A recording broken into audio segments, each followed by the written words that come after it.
안녕하세요 여러분들 반갑습니다. 8월 18일자 투자 포인트를 짚어드릴 시장 읽어준 남자입니다. 트럼프의 반도체 관세 발언으로 인해 또다시 시장이 흔들리고 있습니다. 앞으로의 전략 어떻게 짜야 할까요? 오늘 영상 끝까지 보신다면 흔들리는 장 속에서 방향을 잡을 수 있는 이 팁을 얻어 가실 수가 있겠습니다. 먼저 오늘 시장부터 빠르게 살펴보도록 하겠는데요.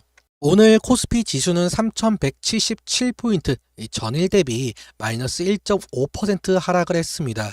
기술적으로 보자면 5일 그리고 10일 이평선은 물론이고 21일 이평선마저 이탈한 모습이죠. 7월 말 고점이었던 3288포인트 이후 단기 고점 확인 흐름이 뚜렷하게 나타난 흐름이었습니다. 특히 눈에 띄는 건 거래량이었는데요. 하락에도 불구하고 이 거래량이 크지 않았다라는 건 추세가 확실히 꺾인 것이 아니라 아직 눈치 보기 구간이라는 뜻이 될 수가 있겠습니다. 자, 이어서 코스닥을 한번 살펴보도록 하겠는데, 자, 오늘 코스닥 지수는 798포인트, 전일 대비 마이너스 2% 급락을 했습니다. 전일 이 10일 이평선을 회복하던 모습에서 하루 만에 다시 모든 단기 이평선 아래로 밀리는 흐름이 나와 주었죠. 코스닥은 특히 여기 790포인트 선이 무너지게 된다면 다음 지지선은 780포인트 근처까지 열려 있다는 점 기억해 두셔야겠습니다. 자, 수급 흐름도 함께 체크해 보도록 할게요. 자, 코스피 같은 경우 개인이 3,500억 순매수, 외국인은 5,400억 순매도, 기관은 790억 순매수. 특히 금투와 이 연기금에서 어느 정도 매수세가 나와 주었다는 점. 다시 말해 외국인이 오늘 시장 하락의 주범이었고 기관이 일부 방어를 시도했지만 역부족이었죠. 자, 코스닥을 살펴보자면 개인이 1,700억 정도 순매수, 외국인과 기관은 순매도를 하였는데요. 자, 코스닥은 지금 하방 압력을 강하게 만든 하루였습니다. 특히 기관 중에서 금투와 투신 그리고 은행, 사모펀드 모두 매도세가 두드러졌었죠. 자, 그렇다면 오늘 시장을 흔든 뉴스 좀 짚고 넘어가야 될 것 같은데요. 자, 두 가지로 우리가 압축을 해볼 수가 있을 것 같습니다.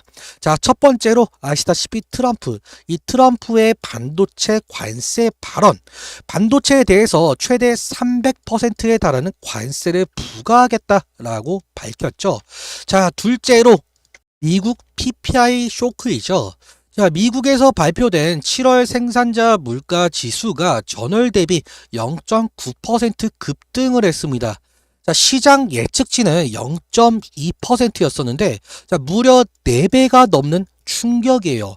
그 결과, 원래 100%에 달하던 9월 이 금리 인하 기대감이 85%로 후퇴를 했고, 그리고 일부 연준 인사들은 인플레가 다시 오게 된다면 금리 인상도 배제를 못한다라는 입장까지 내놨습니다. 이 때문에 오늘 시장, 특히 반도체, 이 수출주 중심으로 하락세가 두드러진 것으로 풀이가 됩니다. 자, 그럼 오늘 같은 장에서는 어떻게 대응을 해야 될 것인가라는 의문점이 생기실 텐데, 단기적으로는 현금 비중 조절과 신규 진입은 이 지지선 확인 이후에 분할 접근이 좀 용이하겠고, 자, 코스피 같은 경우는 3140포인트, 그리고 코스닥의 경우 785포인트 아래에서 반등 시에 이 타이밍을 좀 검토해 보는 것, 그리고 PPI 인플레 경계감이 있는 만큼 수출주와 반도체는 신중하게 접근하시라라는 말씀을 드릴 수가 있겠습니다. 자, 중기적으로는 이 FOMC 이전까지는 이 불확실성 확대 가능성을 좀 염두하면서 실적 안정성 높은 방어주와 그리고 내수 소비주, 유틸리티 비중 확대와 정책 수혜주 중심 스윙 전략이 좀 유효하겠습니다. 지금 같은 장에서는 불확실성에는 이 대응, 그리고 기회에는 분할이 핵심이죠. 자, 추세가 꺾이기 전에 미리 빠지기보다는 이 수급의 방향성과 그리고 기술적 지지선 반응을 좀 꼭 확인하시길 바랍니다. 자, 오늘 시황이 도움되셨다면 이 좋아요와 그리고 구독, 알림 설정까지 부탁드리겠고, 자, 그러면 개별 종목에 대한 이슈 좀 살펴보도록 할 텐데, 자, 우리가 오로라 좀 살펴보도록 할게요. 최근 뜨겁게 주목을 받고 있는 상황인데, 자, 6월 23일 이후부터 급등세를 좀 이어가고 있습니다.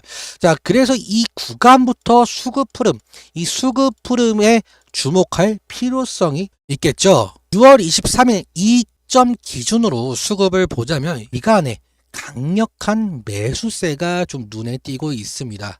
자, 특히 보험, 투신, 이 사모펀드 중심의 순매수 흐름이 뚜렷했고요. 외국인도 최근 들어 이 매수 전환하는 모습입니다. 자, 창구별로 자세하게 또 살펴보도록 할 텐데요. 자, 창구로 보시자면 하나증권, 미래에셋, 메리츠, 한화, 교보 등 주요 기관성 창구에서 6월 23일 이후로 지속적인 순매수 흐름이 보이고 있죠. 이들 창구가 강하게 매수하며 주가를 좀 끌어올렸었고, 이는 기관 중심의 전략적 매집세로 해석이 되며 이후 매도 전환 여부가 중요한 고점 시그널이 될 수 있기 때문에 이렇게 이 매일매일 거래원 분석이 매우 중요합니다. 자, 그러면 차트 한번 보도록 할 텐데요. 자, 일본 기준 금일 이 상한가에 안착을 했지만 7월 고점이 21,950원 부근에서 이 매물 저항이 나올 가능성도 우리가 확인을 해봐야겠습니다. 단기 지지선은 여기 16,300원 부근이라고 볼 수가 있겠는데, 자, 여러분들 이 과거 차트를 좀 크게 놓고 보면은 지금 이 라인이 과거에는 고점이었습니다. 그래서 최근 지지 테스트가 나왔던 걸로 좀 보여지고 있고, 만약 이 구간 지지 실패 시에는 13,000원대까지 하락할 가능성이 있겠습니다.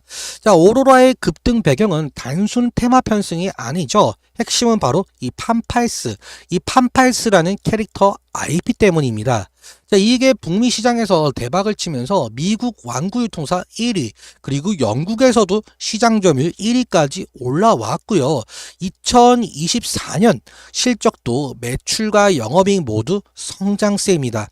특히 미국 수출 비중이 80% 이상 좀 넘기 때문에 환율 상승도 호재로 작용하고 있는 부분입니다. 다시 말해 북미 영업이익 확대로 인해 실적 기대감이 본격적으로 반영이 되고 있는 것으로 풀이를 할 수가 있겠습니다. 자, 그런데 이 리스크는 전혀 없냐? 그것도 아니죠. 첫 번째로 이 차익 실현 매물 가능성, 그러니까 고점 대비 조정이 나올 가능성을 좀 염두에 보셔야 될 것 같고요. 둘째로는 재무구조 악화 우려입니다. 최근 오로라가 판교 R&D 센터와 골프장 개발 등에 대규모 투자를 하면서 순차입금이 3천억 이상 증가를 했죠. 자, 이에 따라 이자 비용이 좀 증가가 되면서 실질 이익 둔화 가능성도 있고요. 자, 그래서 부채 비율은 265%까지 올라간 상황입니다. 그러니까 다시 말해 수익성은 좋은데 자산 건정성에는 빨간불이 켜진 거죠. 자, 오로라의 투자 전략, 단기 매수자라면은 이 16,300원 부근 이탈 여부를 철저하게 체크해 주시길 바라고요.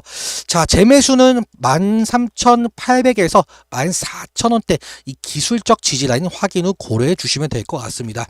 자, 그리고 중기 투자자라면 판팔스 IP 글로벌 성장성은 좀 긍정적이나 부채가 증가되고 있기 때문에 이 재무 부담 감안한 분할 접근이 필요합니다.